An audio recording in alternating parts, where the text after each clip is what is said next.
Hey y'all, welcome and welcome back to my channel. It's me, KiaSimone, and happy Resurrection Weekend. Y'all got y'all Easter speeches ready? Now, prayerfully, Jesus forgive me because I came down here to be messy on his weekend. But so I came down here to talk about all the Diddy drama because, whoo, child, it's a mess. And I got a message from somebody on my TikTok that I wanted to respond to, but it's much easier for me to respond this way than to type a big long message because, child, it was gonna be a short story. So let's get into it. Before we do, please be sure to like, share, comment, and subscribe if you've not already. And of course, I gotta shout out my super thanks. Thank you so much to Yvette Greer, Q Fox International, and Teresa Crawford. Now let's get into this. Child, y'all know I don't be minding people's business, but I've been all through the internet streets like I be. And of course, everybody is talking about Diddy and his diddling. I ain't come down here to tell y'all what y'all already know. Y'all done seen all the reports. They done kicked the man door and raided the house. He done gone on the run or some shit. I don't know, child. I don't know where that man at, what he doing. These issues are beyond my tax bracket, but not beyond my moral compass. And that's what brought me down here. Because, you know, I'm just kind of taken aback at the people I see saying bullshit like, that man hasn't been convicted of anything. You don't know that he did that. So since it's a black man, y'all just gonna assume he guilty. Now, if y'all don't cut the shit, this man been doing this shit for decades. Do you understand me? I literally came across a clip, I think it was last night or the night before on TikTok, because I be down to the TikTok. And it is Mike Tyson, Puff Daddy, and Keenen Ivory Wayans. Back when Keenen Ivory Wayans had a talk show, and child, that brought back memories because I completely forgot about that. But Puffy and Mike Tyson on the couch being interviewed, right? Puff got his hand on the couch. Now, it looked like he might just be bracing himself. But this man must have been trying to play fingers and footsie with Mike Tyson. Mike grabbed his hand, put his hand in his lap, and then sat on the edge of the couch. Now, do you know how bold you got to be to try Mike Tyson in his prime on TV? And that was in the 90s sometime. So I believe everything. I believe everything he's been accused of. There ain't no damn way everybody around you just drops dead. Heavy D, Andre Harrell, Biggie, Kim Porter. I mean, that's just off the top of my head. But you and your mama alive and well and spending up all the money. I don't buy it. I don't believe it. But what also kind of brought me down here is a conversation I had the other day where somebody called me when the court paperwork came out. And they was like, Kia, tell me why. Why are they calling Young Miami a worker? Why? And my answer is because if the outfit fits, wear it. Baby, this lady been going around the internet bragging about liking golden showers. Child, she was on the internet arguing with the other sex worker lady about you ain't nothing but an eater. He'll make you eat my girl, what? I said, child, that was an argument about their pimp. That was her way of saying, I'm the favorite, I'm the madam, get in line, don't play with me. And the wildest shit to me is that the next album, either she and JT, as the City Girls have coming out, is called Raw, R-A-W, Real Whores.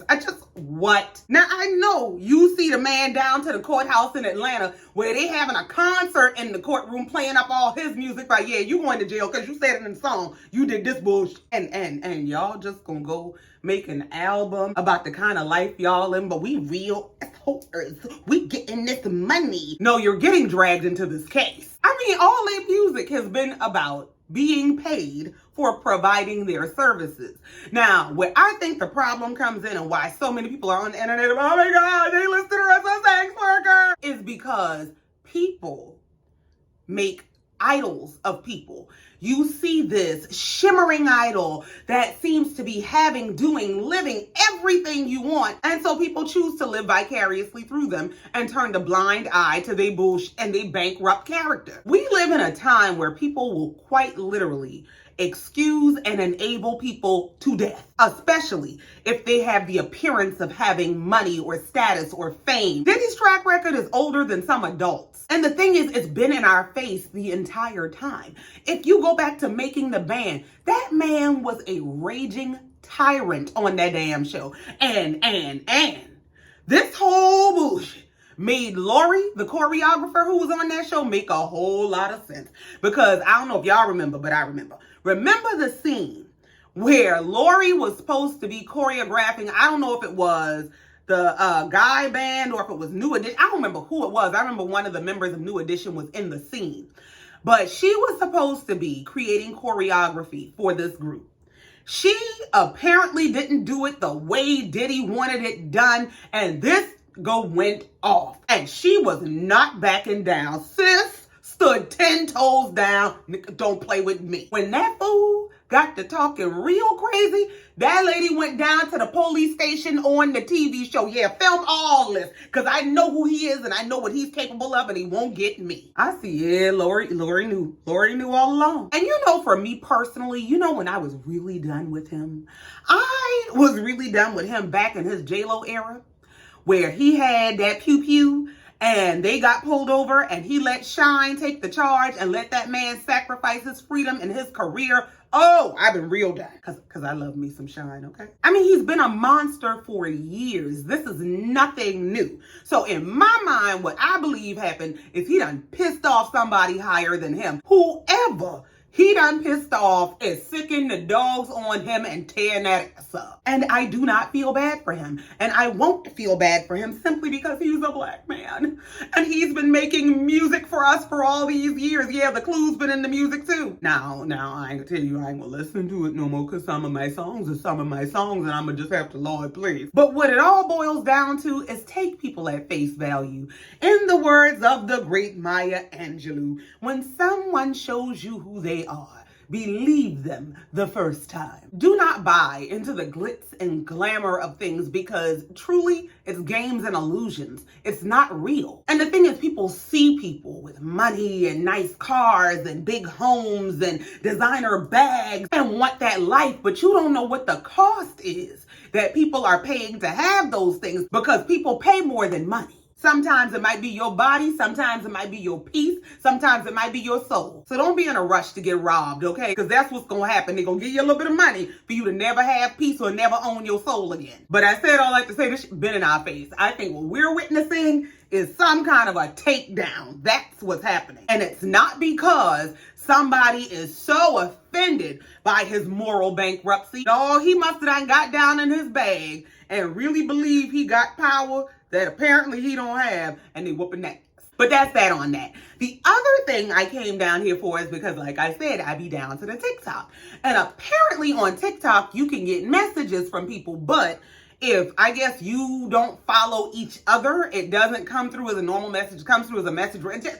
Anyway, I got a message request from somebody who said they watch my channel and they love me. Love you too, boo. And I'm not going to say your name for the sake of anonymity, because I mean, not that it's anything deep or anybody telling their business or nothing like that. But if they wanted to ask me publicly, they'd ask me publicly. You asked me in the DM, so I don't want to be, yeah, so-and-so came and asked me such and such. Like, trying to ask you in front of all these people. But the question that she had was that I believe she recently started a YouTube channel and she's made a couple videos, but she struggles with confidence in front of the camera and getting over the fear of talking to the camera. And so the question she asked specifically is, how are you so confident when you're on camera, and how do you let fear not affect you?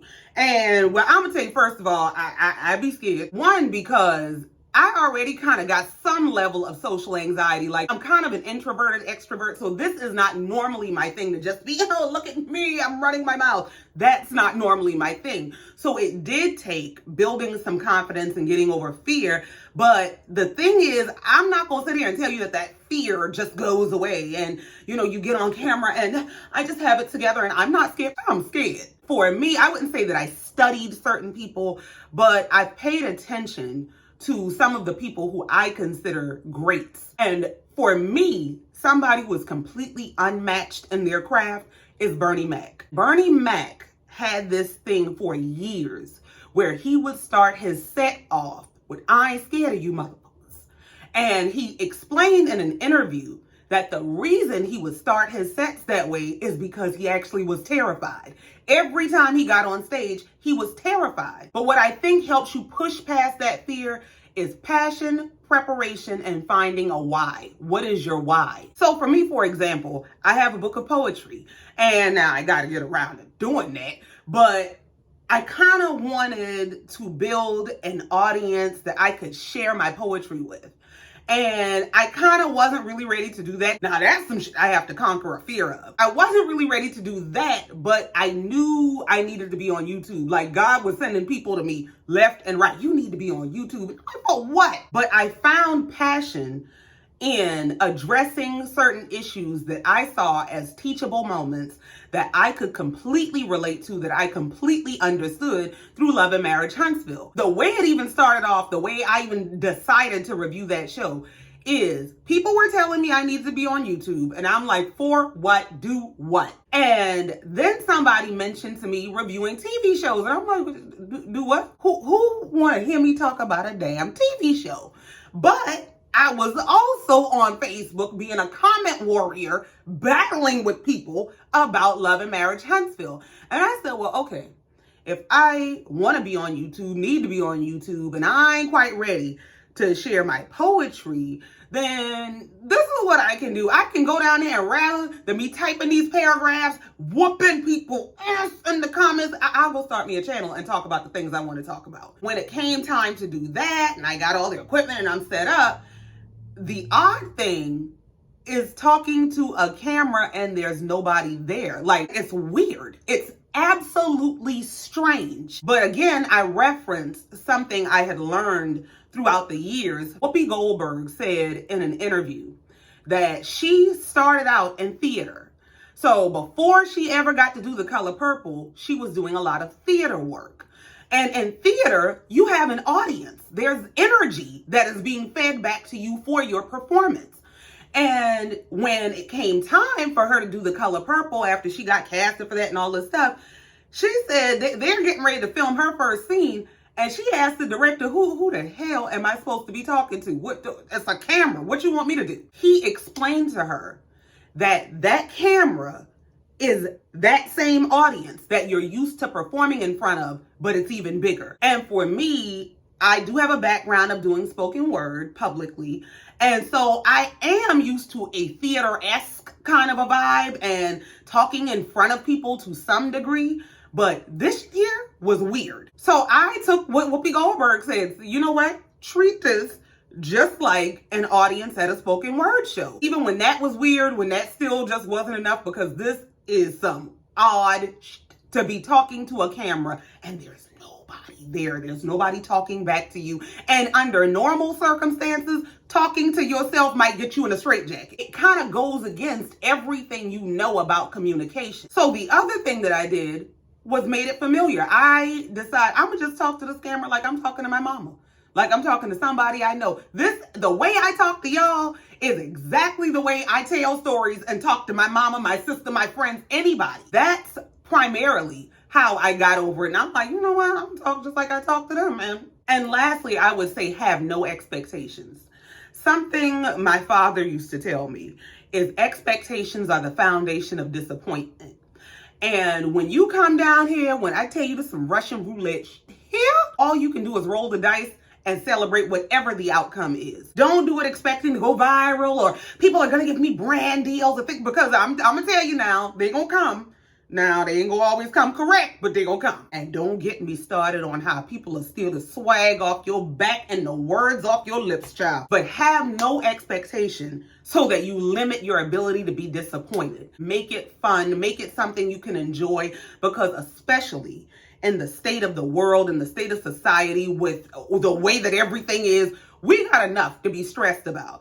This shouldn't be another thing that stresses you. And that kind of became a dilemma for me when the people started going crazy. Because let me tell you something. First of all, I don't do no bunch of tongue wrestling, all right? I've had to learn emotional regulation, okay? Because I used to mollywop. And I'm not one to entertain bullshit. When I tell you I will disengage so fast, please ask my ex about me. So all in all, what I learned from that is to have absolutely no expectations. I think the most important thing is to stay you, be yourself. And that is something that I realized this journey really challenged in me, because I don't know if I'm doing it right or wrong, but I think if you do it right, it creates an introspective journey for you. It made me really evaluate myself and how much do you want this?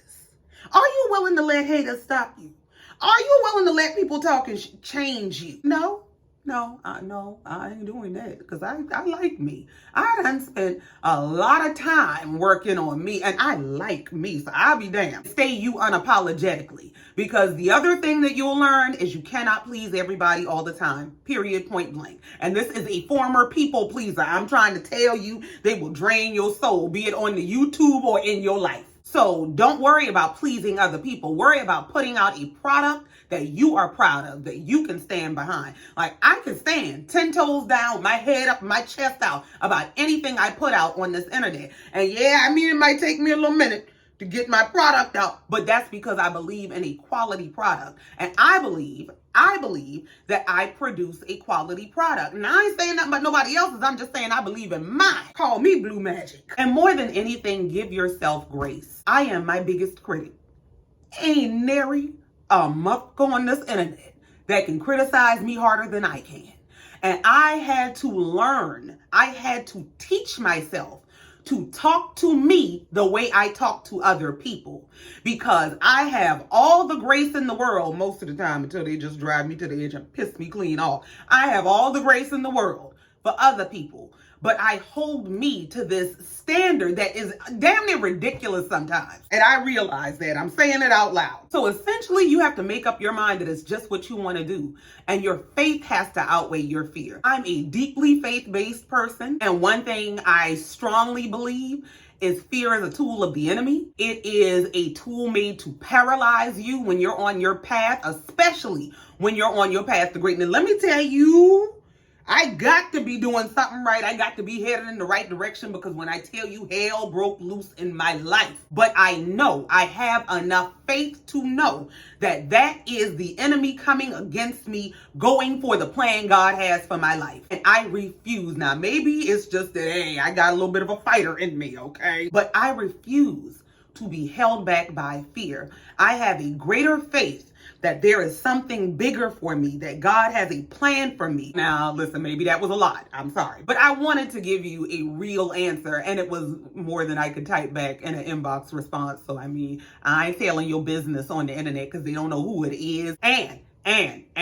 if y'all do be down to the TikTok, I'm going to tell you, if you are wanting to do podcasting or YouTubing or blogging, whatever, child, go down to that damn TikTok shop. Don't y'all know I just got me another ring light the other day? The same ring light I'm sitting here talking to y'all on. Don't y'all know I paid, I think, $150, $160, something like that for this thing a few years ago. Ask me how much I paid for the new one that's exactly the same product. $25 on the damn TikTok shop. They had it for $55.99, I think. They had a flash sale that brought it down to $35 something. I had never ordered anything on the TikTok shop, so I had a coupon. So it brought it down to like $25, and then they charged me $10 in shipping. I didn't give a damn about that shipping. Do you understand how much I paid for this on Amazon? And then Amazon had the nerve to remind me that I had saved a ring light because I was meaning to go purchase a second one. And don't you know, these fools thought they was doing something when they gonna send me this alert about this now down to $88. This a $77 saving. If y'all don't get on my face. And I'm saying that because don't overinvest. Don't spend no bunch of money. Child, I got an expensive camera around here that I ain't learned to use yet. I use my damn phone and a ring light. Keep it simple. You know, don't overinvest. Don't overexpect. Don't overburden yourself. Just have a good time. And when it ain't fun, step away from it for a minute and come back. So I hope that was helpful. I know that was a lot. I'm quite long-winded. But I actually get that question a lot. And I'm like, well, why do you think I got all the damn sense? I don't know why they think I got it all together. But I am sincerely very, very flattered by that. It tells me that you really enjoy my content and you think I'm good at what I do. And I love you for that. Thank you so much. But that's it. That's all. And I ain't got no more. Thank you so much for coming down here, listening to me, and let me get this off my chest. Please be sure to like, share, comment, and subscribe if you have not already. And in the meantime, until next time, just like every time, y'all know I love you and I mean it. Bye.